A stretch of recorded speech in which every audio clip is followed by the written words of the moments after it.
Guess who's back? Back again. Look who's back. It's not Shady. It's the old man who bets.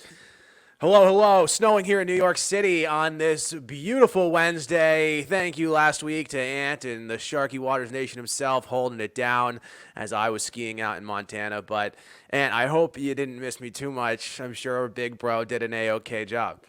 Big Bro filled in. I think he went 2-0 for the 2-0 for the one time, and a little bit of a mini sweep there with some official plays that he dropped. We enjoyed looking ahead, a little preview of what we're going to try and do with the NBA season going forward until we figure out more and more ways to get you guys picks and contents and videos and fun. But for now, it's a little Wednesday podcast, Winning Wednesday, drop in on Thursday, depending on when you're listening. Hopefully you're joining us live right now, which we appreciate. Yeah, we always appreciate every like, every comment, every piece of banter, hopefully every bet cash. We've got a pretty good show for you guys today.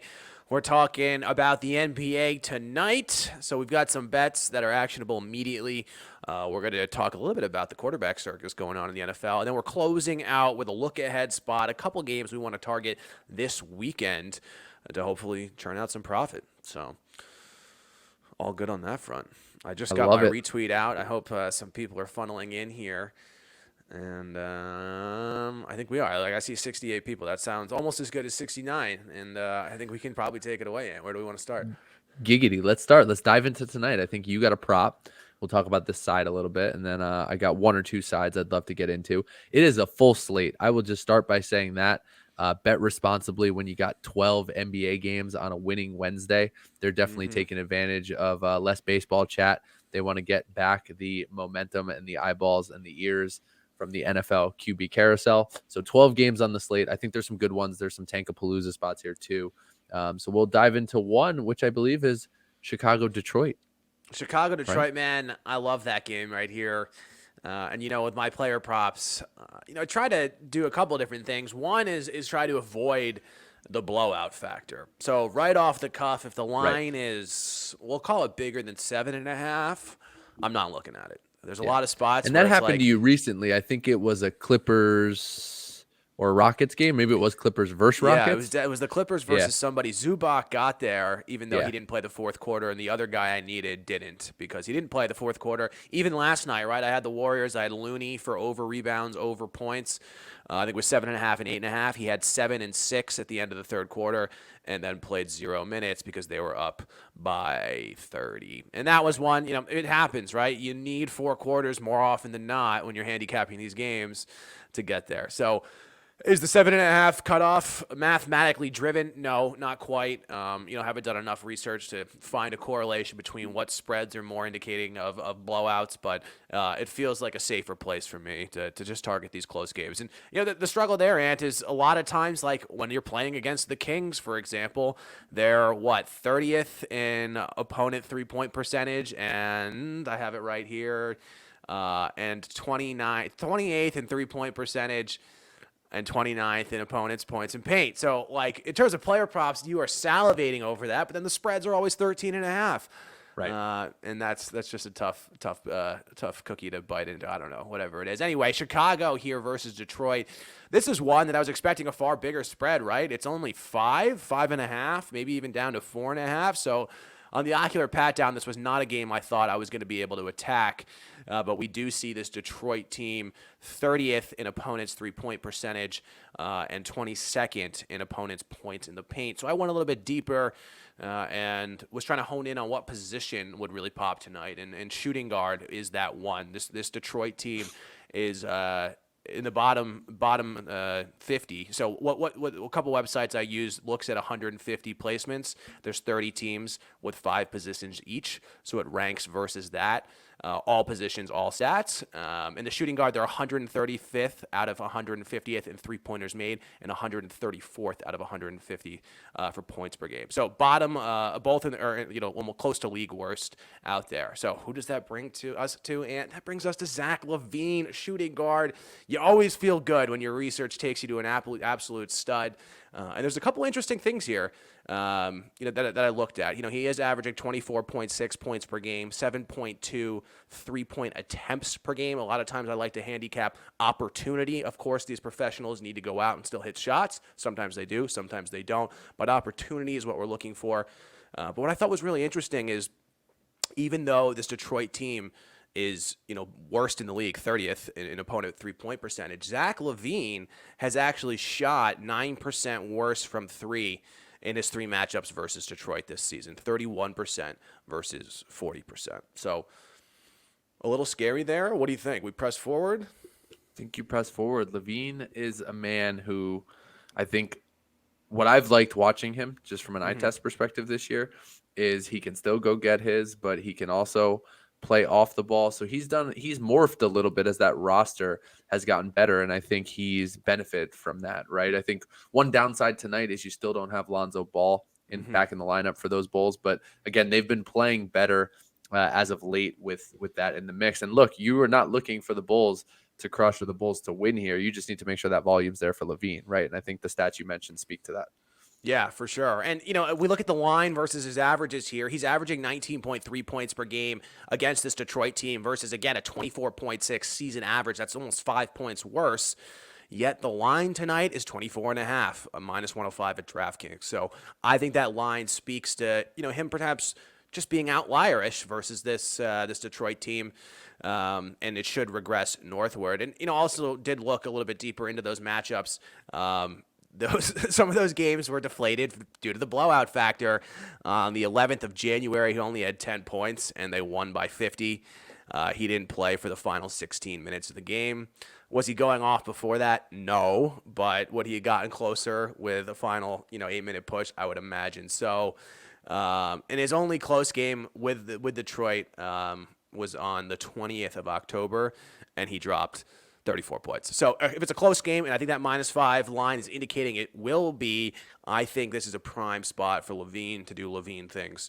Yeah, look, I do think it's going to be a close game. I think the line is speaking to that. I think the way the Pistons have played, they come in 6-4 in their last 10 on a little bit of a dub 3, coming off a big in-conference Eastern Conference foe against the Atlanta Hawks, an overtime victory, 113-110. They held them off, even though the Hawks tried to come back and the game went into overtime, and the Pistons got it done. So I think this team is playing completely different in the second half of the season. I don't know if that's comfort level and health of Cade or some of the other pieces finally gelling together. I know they were unloaded some things, did a little bit of movement at the trade deadline, but I think at +5.5, I actually do lean Pistons a little bit. They're still a hard team for me to back night in and night out. But I think that bodes well for you from a close game, keeping LaVine in the mix, keeping LaVine engaged. So let's get it done. Yeah, for sure. That all feels good. And also don't hate the fact that the Bulls have dropped their last 5 straight. They can't win versus contenders. That's important for nuclear whale Chernobyl short-term high volatility investment tail followers who bet the futures under 50.5 Bulls wins, right? So True. let's get it done. Yeah, I think they're now officially 0-14 against contenders. Yeah, I knew it was 13 or 14. You've seen it pop lately, yeah, which is definitely insane and not great for the 4th seed in the Eastern Conference, but they're right in that 2nd, 3rd, 4th, 5th. It's only a few games separating each team. Yeah, for sure. And let's stay on this game for a second. There's a prop I do love on the Detroit side of things. Already logged this, both of these in the Action Network as of this morning. This line actually started moving, got it around 10 a.m., logged it around 11. I got it at over 13.5. And the player we're talking about here is Bagley III. And what's interesting here, we look at this Bulls team, right? The handicap was, I was looking more for 3-point shooters originally. Obviously, he's not one. But at the end of the day, you got the Chicago team. They're 26th in opponent 3-point percentage, and they're 24th in opponent points per paint. Usually, I don't touch anything under 25. I'm only looking for the worst of the worst, and then again navigating kind of the blowout factor to hammer my overs. But going a little bit deeper, position-specific stats here.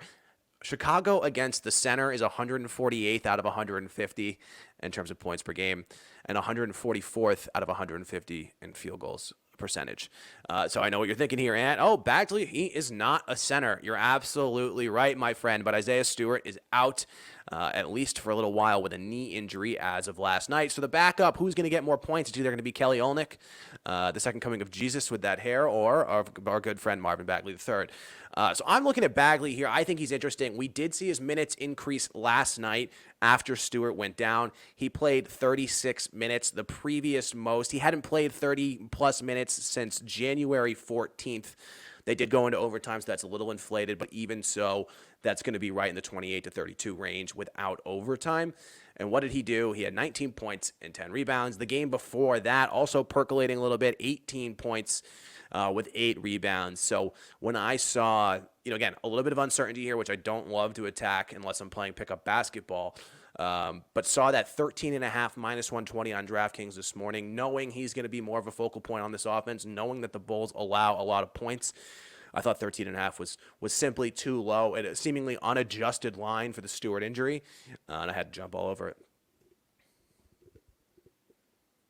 To unmute myself there for a second. Couldn't find the button. Speechless. Wow. Absolutely. I was a little speechless. Anybody watching on video saw the sheer speechless. That's also because I'm watching the beautiful snow out the window. It's a glorious winning Wednesday. Delightful. But anyway, yeah, I mean, look, I think you found the little niche there. The biggest thing you have to watch with some of this stuff is going back to the volume. It's the minutes, right? So injuries and changes in these lineups equal hopefully more minutes, more opportunity leads to more volume. So love the analysis and how you kind of tied it together there.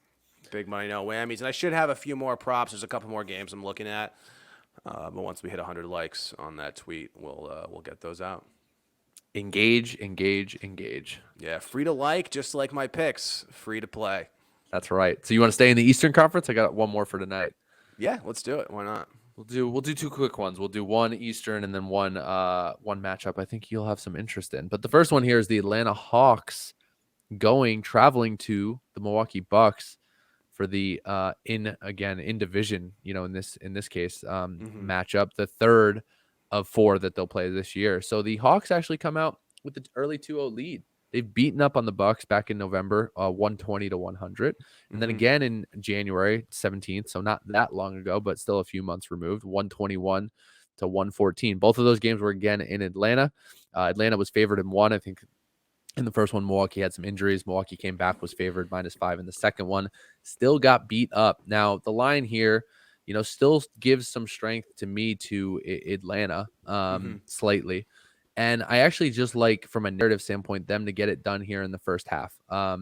If you look at how the Bucks have played of late, I watched the game, I guess, on Sunday. It might have been Saturday or Sunday against the Phoenix Suns.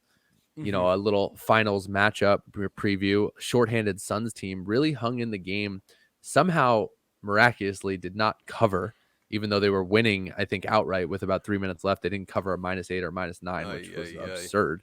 So the Bucks got it done, right? The Bucks are getting healthier. They do look better, but I just don't think the motivation is there for them night in and night out. And at the end of the day, this game, even after 2 losses at the hands of these Hawks, I think this game still means more to the Hawks. And you really saw that in the look-ahead spot for the Hawks last week. I just mentioned before, talking about your Pistons-Bulls handicap. They lost outright in overtime to those same Pistons, right? Just didn't have the effort there. But I do think that's because the effort was here, looking ahead to this Buck spot, to going on the road into Milwaukee and knowing it's a game they have to battle, have to grind, and have to win. So I think you're going to get that strong Hawks effort coming off that loss, especially here in the first half. So you can get +2.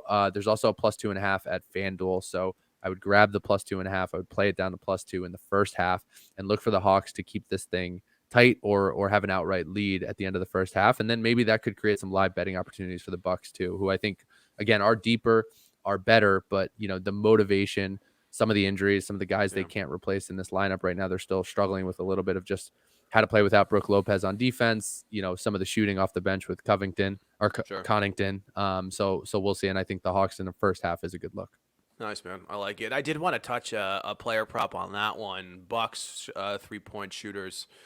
Atlanta is terrible against the shooting guards. 142 out of 150 in 3 points made, and 147th out of 150 in points per game. But of course, shooting guard of the Bucks, Grayson Allen, is questionable.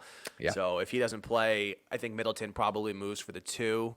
But that uncertainty is just a pass for me. So, yeah, and I bet that prop with Middleton before some of the playoff run last year, I think, or 2 years ago, and he's streaky. I mean, he had a monster game, and they had a big kind of, I don't know if it was a comeback to get back in the game or if they took the lead fully, but a big gap while Giannis was out, and Middleton was a big part of that, because if he gets hot shooting the ball, from 3, from 2, sometimes he goes mid-range, right, in that long range 2 level, but he really, the guy can shoot and he doesn't miss. So still might be good to look for him, but I usually see that number heavily juiced. towards an over with a lower number, which makes it All right. tougher to bet. Amen, brother. Amen. Yeah. So that's 3 quick picks for you guys tonight, and more to come on the Twitter sphere. Stay tuned there. Quick transition. Quarterback circus in the NFL. You've got Aaron Rodgers signing a 4-year, $153 million deal with the Packers. You've got Russell Wilson going to a state that has legalized marijuana. Was he from a state that has legalized marijuana to a state? But I saw a couple good Ooh, tweets saying, make that's the marijuana illegal again because Russ is in town. right. The consummate gentleman, Russell Wilson. How do we feel about that trade? I think more impactful. I mean, I think there's 2 angles here, right? Packers, tons of money to an aging quarterback. How is that going to work? They still have to sign Devontae Adams and a couple other guys. And honestly, they keep floundering out in the first round of the playoffs. Perhaps somebody needs to take a pay cut to get some more talent around them. Neither here nor there. But Russ in Denver, total game changer. I mean, that division is absolutely stacked. AFC West. I think definitely a game changer, and I think you'll see upward improvement. I just don't think it's enough. And part of that reason is I don't know what version of Russell Wilson you're going to get. If you get last year's version of Russell Wilson, even pre-hand injury, it wasn't as impactful, right? We saw that Seahawks were quick to kind of take the ball out of his hands and maybe go back to that running game a little bit. Then he had the finger injury, and I think he seemed reluctant to really use his wheels and run around a little bit in the second half of the year when he did come back. And that team never got back on track post that injury. Do I think Russell Wilson has strong mental fortitude and he's going to come in motivated and maybe the fresh start is good for him? Yes. Do I think, again, it's going to be a game changer? No. I heard something interesting listening on the radio today. They had a beat reporter or a radio guy from Denver on one of the New York stations. I think it was the national ESPN broadcast or the New York ESPN broadcast. And they asked, like, well, what's the expectations? And he said something that was more realistic. And he said, it's the playoffs. For us to think it's Super Bowl and right to that, like, it's not there. You can't set that bar yet. And I'm sure that's what some people are thinking. But I think this is a playoff team. This is a contender to compete in the AFC. Are they a wild card? Can they compete for the division? That's probably enough in that tough division that they're in. Make the playoffs and see what happens. At that point, you're rolling the dice. But it's not somebody I'm nibbling on the futures market yet from a Super Bowl or a AFC conference standpoint. Yeah, that feels good. I thought what was super interesting looking at overall DVOA from footballoutsiders.com was that this Denver offense was 12th in overall efficiency last year with who throwing the ball. I think that's interesting, like way better than I was expecting. Not watching too many Denver games or betting on Denver much last year. But more interestingly enough, their defense at 20th seems to be the bigger liability, where I always thought it was kind of the inverse of that. No doubt about it. He's going to have some pretty good weapons. But.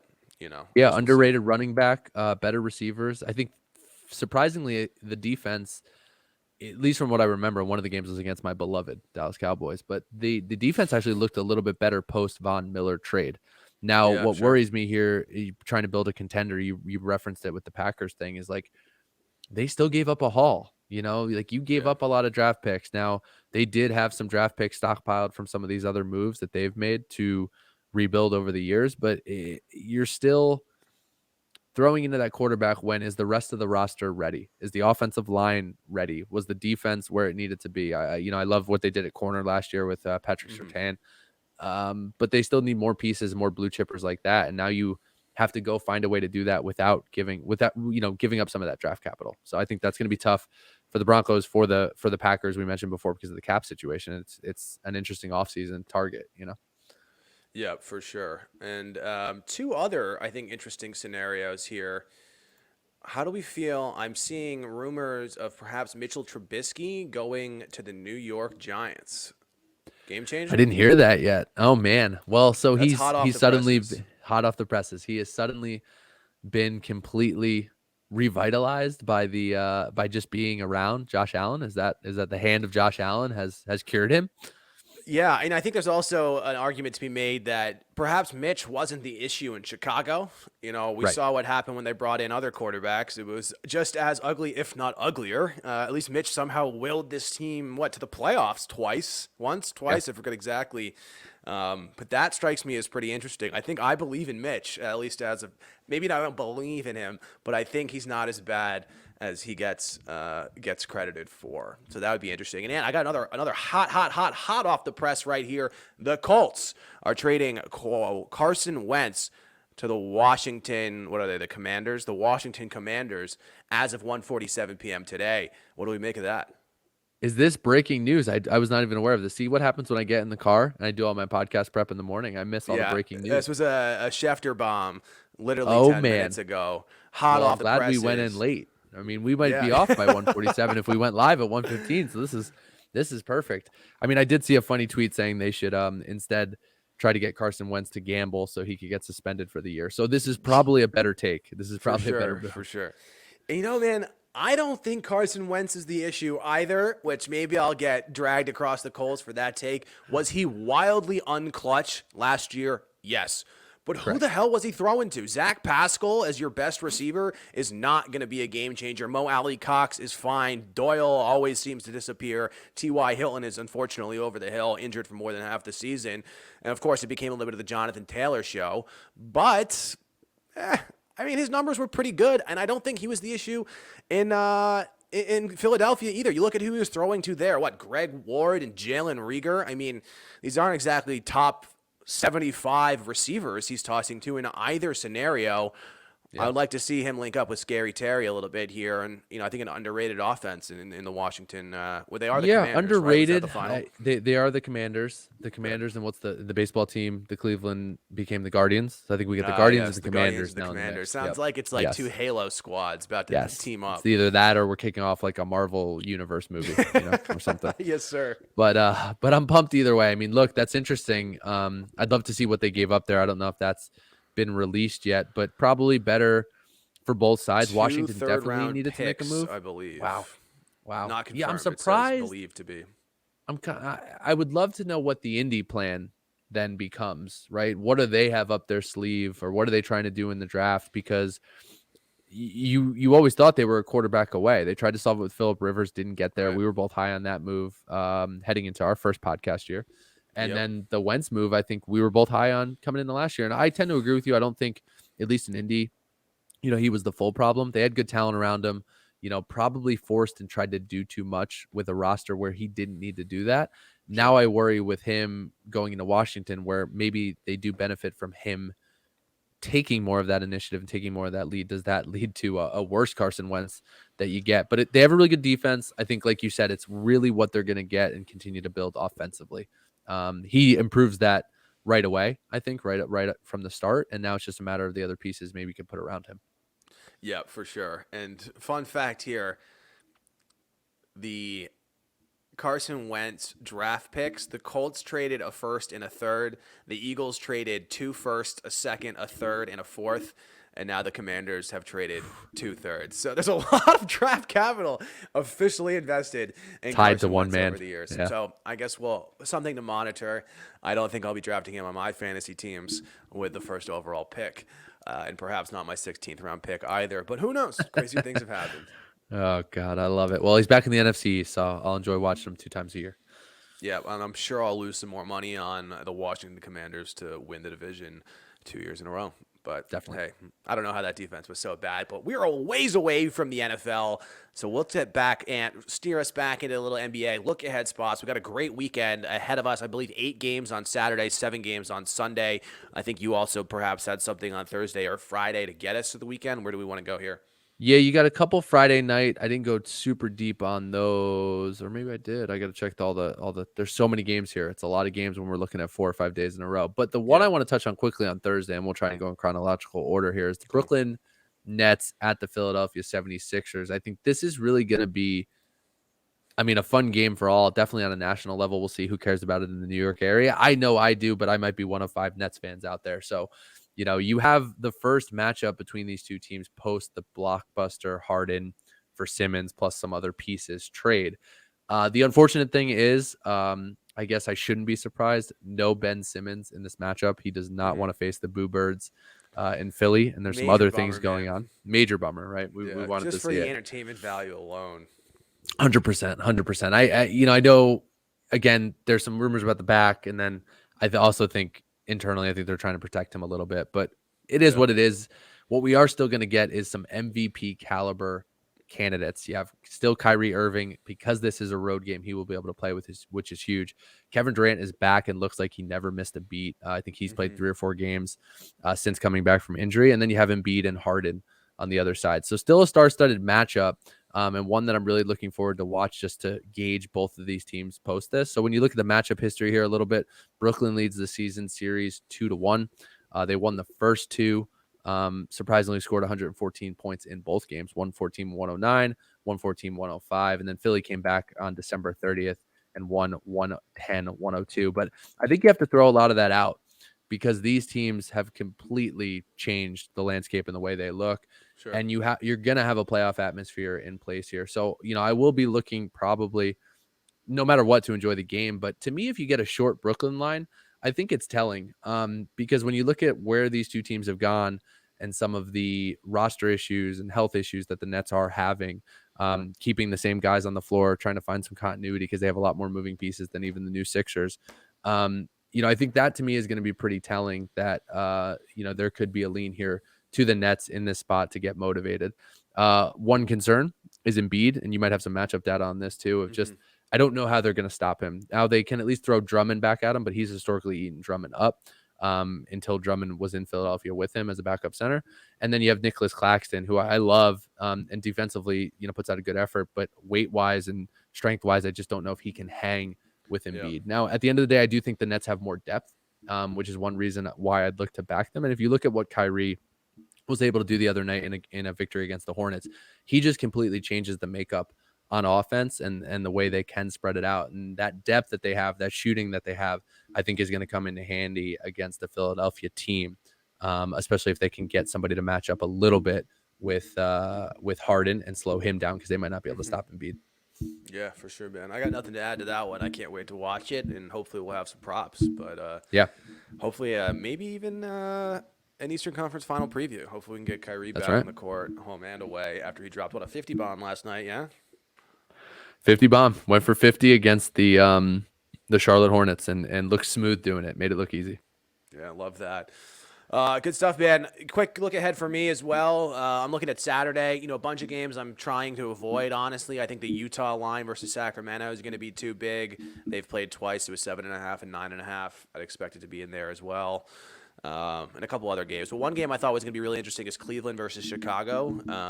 Chicago is one of those teams, again, that doesn't play defense and scores a lot, so it's a perfect player prop scenario. Obviously, the lines were adjusted accordingly, but these two teams, they've played twice. One was a 3-point favorite on both matchups, and both of them were a little bit of a blowout. So I'd imagine both home teams had a blowout. So a little bit of a rubber match here. So I think for just intrigue, POV is going to be great. But we're looking to I wanted to get somebody on both sides here. Quick ocular pat down, looking to target Chicago's. Let's start with Cleveland, actually. Their point guard specifically. Who am I looking at? Kobe White Garland. Is what I'm looking at for Chicago. Because with Lonzo out, he's been playing pretty well. His last 10 games, his minutes are up 3 minutes per game, obviously. His field goal percentage is up 4%, and he's scoring 3 more points than season average as well. And Cleveland here is pretty poor against the point guard. They're 117th in terms of points per game. So that's 21st in the league, and 111th in terms of three-pointers made. That's 18th in the league. So I think a pretty good opportunity for him to go off there. On the other side of the ball, Chicago here, poor against a lot of things, but specifically power forward and center.